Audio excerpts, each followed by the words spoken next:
Hey guys, welcome to our Wednesday night service. I hope you guys are doing good. We really do miss you guys. Hopefully things will get back better soon. But right now, this is what we have to do. If you haven't already, make sure you follow us on social media. We have Instagram and we also have Snapchat. As you can tell on the screen, both of the usernames are the same, EC Stu Men, so make sure you search for us and add us. On those, you'll find our grand total challenges. We've been doing all kind of stuff, like we did a building challenge, we did a pet challenge, we did a trick shot challenge. We're doing all kind of stuff. So make sure you join in on those challenges and submit your entries. We have our leaderboard up for our grand total right now. Emily has got 9, Scarlett's got 5, and Marissa's got 1. So it's never too late to join in. You can easily jump in and take over and win a bunch of challenges and take the lead if you want to. This Sunday was Easter, and our students performed a special song for the service. And we're going to play that again right now because it was awesome. It was amazing what these students can do. Make sure you send these guys a message, tell them how awesome they did. But we're going to play that right now.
We're in the last week of our Look Again series, and we've been looking at the events surrounding Jesus' death and resurrection, and how a lot of this stuff has been prophesied in major detail. Now, the events that happened shouldn't be a surprise to anyone, especially those people that were closest to Jesus. But still, even though they believed and they've heard all the things they heard, when Jesus died, they were shocked. And we heard many stories of where they go into hiding, where they're scared for their life, and where they're in full disbelief of how everything just happened, of all the stuff they just saw, because Jesus really was dead. Now, this past Sunday was Easter, and Easter is the day that we celebrate Jesus' resurrection. So for us, when we look back at the resurrection story, it's easy for us to kind of look at the people that followed Jesus, that believed in Jesus and in his disciples, and kind of think maybe they weren't that smart, because all the stuff that's been prophesied, all the things Jesus has told them about him being resurrected, they should have been more excited and eager to see what was about to happen. But think about it this way. Imagine that you're going to a funeral yourself, and you get to the funeral and you know the person had died 3 days earlier, and you get there and you go to the casket and there's nobody inside of it. That's exactly how the disciples felt. They watched Jesus die. They watched the soldiers take Jesus' body off the cross. They knew that he went to a tomb. And then they finally went to get some spices and all these herbs and stuff to be able to make Jesus' body smell better, because after 3 days, that's when it starts to stink. And when they get there, there's no body there. That's not something you can really prepare for. But the thing is, the fact of the matter is, Jesus' resurrection, like we said, was heavily prophesied. And not only that, Jesus also hinted it many times to the disciples about what was going to happen. So they should have been prepared. Even though it's not easy to be prepared for something like that, they should have been prepared for that. So we're going to look at some clues about how this led up. And we're going to start with King David in the book of Psalms. So this is our first clue. In Psalm 16, 9 through 11, it says this: "No wonder my heart is glad, and I rejoice. My body rests in safety, for you will not leave my soul among the dead, or allow your Holy One to rot in the grave. You will show me the way of life, granting me the joy of your presence and the pleasures of living with you forever." Now, you can read this song one way, but knowing what we know about Jesus and his resurrection, you can see that this was a clue. And there's many other clues throughout the whole Old Testament. But Jesus himself gave a major clue. Let's see what he said in John 2, 18 through 22. "But the Jewish leaders demanded, 'What are you doing? If God gave you authority to do this, show us a miraculous sign to prove it.' 'All right,' Jesus replied, 'destroy this temple, and in 3 days I will raise it up.' 'What?' they exclaimed. 'It has taken 46 years to build this temple, and you can rebuild it in 3 days?' But when Jesus said this temple, he meant his own body. After he was raised from the dead, his disciples remembered he had said this, and they believed both the scriptures and what Jesus had said. Now the Jewish leaders were trying to mock Jesus, and they were trying to trap him. They just wanted him to do some sort of sign and get him in trouble and stuff. But Jesus knew exactly what they was doing. He knew what they wanted, and they wanted to crucify him. So he told them that straight to their face: "Crucify me, but in 3 days I'll rise up." Now the Jewish leaders, they were thinking of earthly things. They weren't thinking about what Jesus truly was saying. And that was their problem. So let's continue on and read the actual resurrection story. But I want you to put yourself in the place of the people in the story, kind of like we did last week. So it says this in Luke 24, 1 through 12. "But very early on Sunday morning, the women went to the tomb, taking the spices they had prepared. They found that the stone had been rolled away from the entrance. So they went in, and they didn't find the body of Jesus. As they stood there puzzled, 2 men suddenly appeared to them, clothed in dazzling robes. The women were terrified and bowed with their faces to the ground. Then the men asked, 'Why are you looking among the dead for someone who is alive? He isn't here. He is risen from the dead. Remember what he told you back in Galilee. that the Son of Man must be betrayed in the hands of sinful men and be crucified, and that he would rise again on the third day. And then they remembered what he had said. So they rushed back from the tomb to tell the 11 disciples and everyone else what had happened.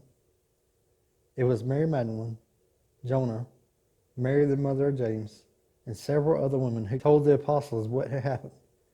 But the story sounded like nonsense to the men, so they didn't believe it. However, Peter jumped up and ran to the tomb to look. Stooping, he peered in and saw the empty linen wrappings. Then he went home again, wondering what had happened. What had happened was Jesus defeated death.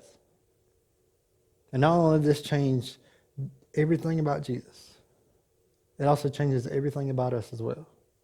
Just as Jesus lives, we can live as well. Sure, we would die, but Jesus promises that one day that we will rise again as well. See, it says this in Romans 6:4. For we died and were buried with Christ by baptism, and just as Christ was raised from the dead by the glorious power of the Father, now we also may live new lives. You see, Jesus changed the rules of life and death, and that should change everything for us as well. After Jesus rose from the grave, Peter's life got completely changed. See, he was one person before Jesus died, but after Jesus' resurrection, he was a completely different person. And that's the way we should be as well. But Peter gave this amazing speech after Jesus' resurrection. But God knew what would happen, and his prearranged plan was carried out when Jesus was betrayed. With the help of lawless Gentiles, you nailed him to the cross and killed him. But God raised him from the horrors of death and raised him back to life, for death could not keep him in its grip. King David said this about him: I see that the Lord is always with me. I will not be shaken, for he is right beside me. No wonder my heart is glad, and my tongue shouts his praise. My body rests in hope, for he will not leave my soul among the dead, or allow your Holy One to rot in the grave.